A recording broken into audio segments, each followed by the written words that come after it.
చిన్నతనం నుంచినే హిందుత్వం మీద ద్వేషంతో పెరిగి మోడీ మీద ద్వేషంగా మారి, భారతదేశం మీద ద్వేషంగా మారి, మొన్న ఈ మధ్యన ఈ బొద్దింకల పార్టీకి సంబంధించిన కార్యక్రమంలో నరేంద్ర మోడీకి ఆహ్, ఆయన చచ్చిపోయాడు 13వ రోజు అంటూ సమోసా పెడుతూ వీడియోలు చేసి జనం చేత ట్రోలింగ్‌కి గురై, చివరికి తను అద్దెకుండే ఇంటిని ఖాళీ చేయమన్నారు అంటూ దాని మీద కూడా వీడియోలు చేసినటువంటి ఆ నీషు అనే అమ్మాయి తాజాగా మరొక వీడియో చేసుకొచ్చిందనమాట. ఆమెకంట కన్వర్ యాత్ర ప్రాబ్లమ్ అవుతుందట. 25 రోజుల పాటు కన్వర్ యాత్ర చేస్తారు ప్రతి ఏడాది. ఈ సందర్భంలో బ్యారికేడ్లు కట్టేస్తారు. వాటి ద్వారా ఎంత ఇబ్బంది ఎదురవుతది, ఆళ్ళు కావడి పెట్టుకుని వెళ్తున్నప్పుడు మాకు ఎంత ఇబ్బంది ఎదురవుతుంది అని ఈ అమ్మాయి గారు అడుగుతున్నారు.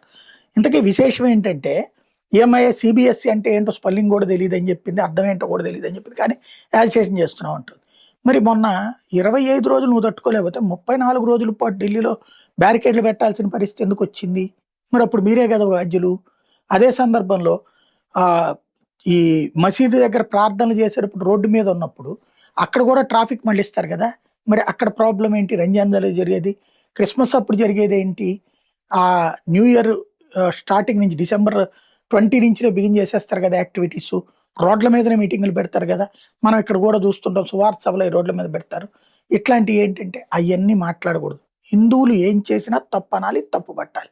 అది ఈ దేశంలో మేధావులుగా కీర్తించబడాలంటే, పిల్ల మేధావులు, మధ్య మేధావులు, పెద్ద మేధావులుగా కీర్తించబడాలంటే ఇదే అనమాట లెక్క.